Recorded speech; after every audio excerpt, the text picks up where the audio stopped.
Hi all, welcome to my channel. இன்றைக்கி நம்ம aloe vera பிளான்ட்டை வந்து எப்படி வீட்டில் வச்சு வளர்க்குறது, அதை எப்படி பராமரிக்கிறது அப்படிங்கிறத பற்றி தான் பார்க்க போகிறோம். கண்டிப்பாக எல்லோரும் கத்தாழை செடியை வீட்டில் கண்டிப்பாக வளருங்க. நான் உங்களுக்கு தயவு செஞ்சு கேட்டுக்கிறேன், கண்டிப்பாக கத்தாழை செடி வளருங்க. ஏன்னா வீட்டில் நீங்கள் ஒரு டாக்டர் கூடவே வச்சுருக்க மாதிரி அர்த்தம் உங்களுக்கு. இந்த பிளான்ட் ஒன்று வச்சுட்டிங்கன்னா, நான் வீடு கிரேப்ரேஷன் முடிச்சு புது வீட்டுக்கு வந்தோடனே ஃபஸ்ட்டு நான் ஒரு பாட்டில் வச்ச பிளான்ட் இந்த அலோவேரா பிளான்ட் தான். இதான் நான் ஃபஸ்ட்டு வச்ச பிளான்ட்டு. இப்போ நாங்கள் புது வீடு கட்டி 6 இயர்ஸ் ஆக போகுது. அப்புறம் தான் ஒரு தொட்டியாக நான் சேர்க்க ஆரம்பித்தேன். எனக்கு இது பார்க்கும்போதே அப்படி ஒரு புத்துணர்ச்சி கிடைக்கும். இன்னொன்று என்ன பிரச்சனைனாலும் நமக்கு ஃபஸ்ட்டு ஹெல்ப் பண்ணுறது இந்த பிளான்ட்டு தான். நீங்கள் முடி கொட்டுற பிரச்சனை, இளநரைக்கு எல்லாத்துக்குமே ரொம்ப நல்லது. ஃபேஸ்க்கு போட்டு தேய்ச்சிக்கலாம், தலைக்கு தேய்ச்சிக்கலாம், உடம்புல ஸ்கின் அலர்ஜினாலும் யூஸ் பண்ணிக்கலாம். இப்போ பாருங்கள், இந்த பிளான்ட் நீங்கள் எப்போவுமே இந்த மாதிரி கட் பண்ணக்கூடாது. நுனியில் எப்படி எடுத்தாலுமே அடியில் இந்த மாதிரி தான் எடுக்கணும். இப்போ இந்த மாதிரி அடி கூட எடுக்கணும். கொஞ்சம் ஹார்டாக இருக்கும். இந்த போர்ஷன் தான் இப்படி எடுக்கணும். எடுத்துகிட்டு நீங்கள் ஒரு இது அப்படியே வச்சாலும் 10 days 2 weeks வச்சாலும் அப்படியே நல்லாயிருக்கும். கட் பண்ணிவிட்டு கொஞ்சம் போர்ஷனை யூஸ் பண்ணிக்கலாம். இதுவுமே பாருங்கள், இன்னொரு பாட் நீங்கள் இந்த மாதிரி தான் எடுக்கணும். இப்போ இதில் பார்த்தீங்கன்னா நான் பாதாம் தோல், எக்கோட ஷெல்லெல்லாம் போட்டிருக்கேன். அதெல்லாம் போட்டு 10 days ஆகிடுச்சு. அதில் உள்ள சத்துக்கள் எல்லாம் இது பிளான்ட் எடுத்துருக்கோம். ஸோ இப்போ இதை எடுத்துகிட்டு போகிறேன். எடுத்துகிட்டு இங்கே பாருங்கள், ரூட்டெல்லாம் நல்லா ஃபுல்லாக போயிருக்குதுல. ஏற்கனவே அடியில் குட்டி குட்டியாக 2-3 பிளான்ட் வந்துருந்துச்சு. இதெல்லாம் எடுத்து நான் கார்டனில் வச்சுட்டேன். இப்போ ஒரு 2 weeks ஆகிடுச்சு. இந்த பிளான்ட்டை நான் கவனிக்கவே இல்லை. அட்லீஸ்ட் ஒரு 10 நாளுக்கு ஒரு முறையாவது இது மாதிரி கொஞ்சம் பிளான்ட்டை பராமரிக்கணும். நான் அந்த மண் நான் காய்கறி வேஸ்ட் நிறைய டைம் உங்களுக்கு காமிச்சிருக்கிறேன். அந்த காய்கறி கழிவுலாம் சேர்த்து வச்சுருக்கிறேன். அந்த வேஸ்ட்டு அது கூட சேர்ந்து மணல் கொஞ்சம் போடுறேன்.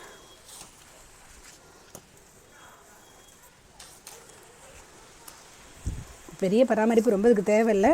இருந்தால் கூட லீஃப் நல்லா ஃப்ரெஷ்ஷாக வளரணும் அப்படின்னா நீங்கள் இந்த மாதிரி 2 weeks ஒன்ஸ் கொஞ்சம் நல்லா செடியை கவனிக்கணும்.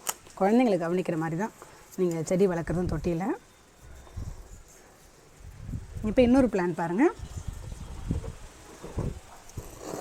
இன்னொரு தொட்டியில் ஒரு கத்தாழை வச்சுருக்கோம். இது வரி கத்தாழை. இது நார்மல் கத்தாழை, இது வரி கத்தாழை. இந்த மேலே இந்த மாதிரி டிசைன்ஸ் இருக்கும். இப்போ இதில் பார்த்தீங்கன்னாக்கா அடியில் ஏற்கனவே 2 கத்தாழை வந்துருச்சு. இங்கே ஒரு கத்தாழை இதை எடுத்து நான் கிரவுண்டில் வச்சுட்டேன். இது இன்னொரு கத்தாழை கொஞ்சம் பெருசாக வரணுன்றதுக்காக விட்டுருந்தேன். இப்போ இது கடியில் பாருங்கள், இந்த மாதிரி புல்லெல்லாம் வந்திருக்கும். அதெல்லாம் நீங்கள் எடுத்துடணும். ஏன்னா சத்துக்களெல்லாம் அது கொஞ்சம் எடுத்துக்கும்.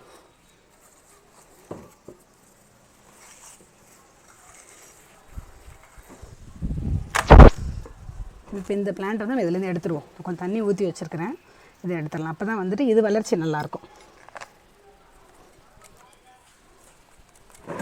இதை மீண்டும் இன்னொரு பாட்டில் வைக்கலாம். இதுலேயும் இந்த லீஃபெல்லாம் எடுத்துடலாம். இதை தூக்கி போடுவோன்னா இதை யூஸ் பண்ணிக்கலாம் ஃபேஸ்க்கு, தலைக்கெல்லாம். அந்த வேர் பகுதி தெரியாமல் சத்தான மணலில் மூடிடணும். நீங்கள் எதுக்குமே மெயின்டெனன்ஸ்க்காக அதிகமாக நீங்கள் பணம் செலவு பண்ணவே வேணாம். வீட்டில் உள்ள இந்த காய்கறி கழிவுகளை நீங்கள் சேர்த்து வச்சுருந்தீங்கனாலே போதும். வெங்காயத்தோல், பூண்டு தோல், டீ தோல், முட்டை ஷெல்லு, பழத்தோல் எல்லாமே போட்டுட்டு கொஞ்சம் அது ஃபங்கஸ் ஃபார்ம் ஆகிற அளவுக்கு ட்ரை பண்ணிடணும். நீங்கள் கொஞ்சம் சேர்த்து வச்சுட்டு அவ்வளோதான்.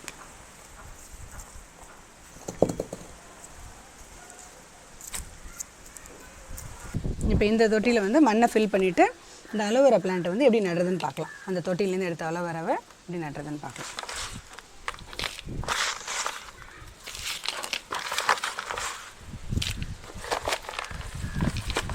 இன்னும் கொஞ்சம் மணல் சேர்த்துக்கலாம்.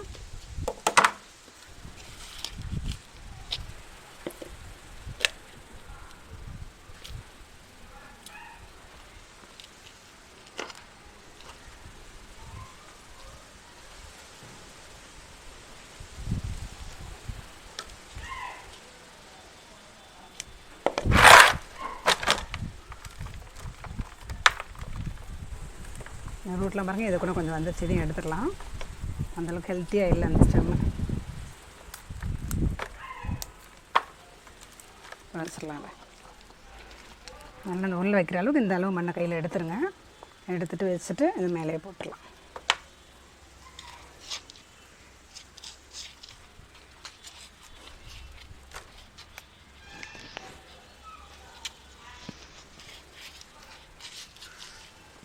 இந்த அலோவேரா பெஸ்ட்டு ஏர் ப்யூரிஃபையர். நீங்கள் இன்டோரும் வளர்க்கலாம், அவுட்டோரில் வச்சிங்க அப்படின்னா டேரெக்டாக சன்லைட் படக்கூடாது. ஃபுல்லாக அந்த லீஃபோட க்ரீன் வந்து அந்த பச்சை தன்மை வந்து போயிடும், அந்த காஞ்ச ஆரம்பிச்சிடும். நல்ல ஒரு அழகான லுக்கு கொடுக்கும் உங்களுக்கு. அதெல்லாம் இந்த பயன்கள் வந்து ரொம்ப எக்கச்சக்கமாக இருக்குது பயன்கள். வயிற்று வலிக்கு ஜூஸ் போட்டு குடிக்கலாம், எல்லாத்துக்குமே ரொம்ப நல்லது. நீங்கள் ஒரு பைசா செலவு இல்லாமல் சூப்பராக இதனோட பலன்கள் எல்லாமே நீங்கள் அனுபவிச்சுக்கலாம். ஒரு தொட்டியில் வச்சுட்டிங்கன்னா போதும், நல்லா பெரிய தொட்டியில் வச்சு அடியிலேருந்து தானாக குட்டி குட்டி கன்று வர ஆரம்பிச்சிடும். நீங்கள் அதில் வீட்டு தோட்டத்தில் இடம் இருந்தால் கொஞ்சம் குட்டி செடி கிரவுண்டில் வைக்கலாம், இல்லையா அடுத்தடுத்த பாட்ஸில் வச்சு நீங்கள் உண்டு பண்ணிகிட்டே இருக்கலாம். உங்களுக்கு தேவை ஏற்படும்போது ஒரு லீஃப் உடச்சி நீங்கள் யூஸ் பண்ணிக்கிட்டே இருக்கலாம். இப்போ இந்த 3 தொட்டியும் உள்ள அலோவேரா பிளான்ட்டுக்கு லிக்விட் ஃபர்டிலைசர் எப்படி கொடுக்கலான்றதை பார்க்க போகிறோம். இது பார்த்திங்கன்னா லிக்விட் ஃபெர்டிலைசர். இது எப்படி ரெடி பண்ணுறதுன்னு சொல்லிட்டு உங்களுக்கு ஒரு வீடியோ போட்டிருக்கிறேன், பார்க்காதவங்க அதை பாருங்கள். அது கூட நான் இப்போ வந்து சாணி எரு வண்டியும் நான் போட்டு கரைச்சிருக்கிறேன். இப்போ ஒரு 4 நாள் ஆச்சு இதை ஊற வச்சது.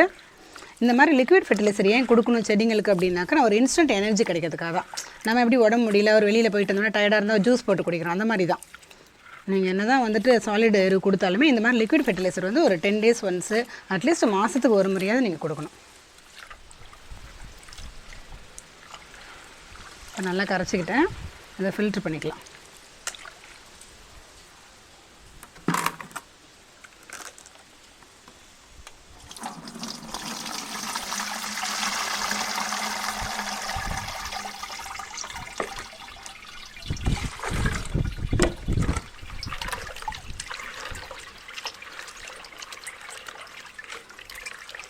இந்த மாதிரி நீங்கள் தொட்டி செடிகளுக்கு கொடுக்கும்போது நல்லா பூ நல்லா வைக்கும், லீஃப் எல்லாம் ரொம்ப ஃப்ரெஷ்ஷாக இருக்கும், எந்த நோயுமே வராது செடிங்களுக்கு.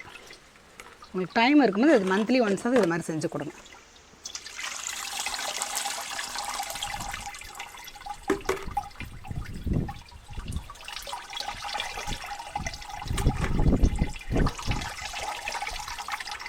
இந்த வேஸ்டெல்லாம் நீ மீண்டும் வந்து காய்கறி கழிவெல்லாம் போட்டு உரம் ரெடி பண்ணுறீங்களா, அதில் போட்டுடலாம், தூக்கி போடுவாங்க.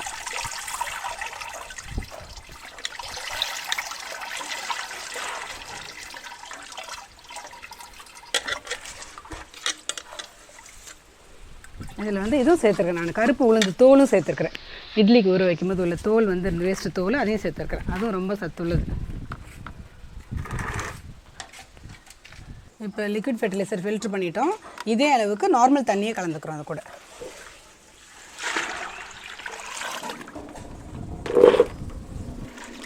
இது நல்லா கலந்துக்கிட்டு ஒரு மக்கு ஊற்றிருக்கோங்க. ஒரு தொட்டிக்கும் ஒரு மக்கு ஊற்றுனீங்கன்னா போதும்.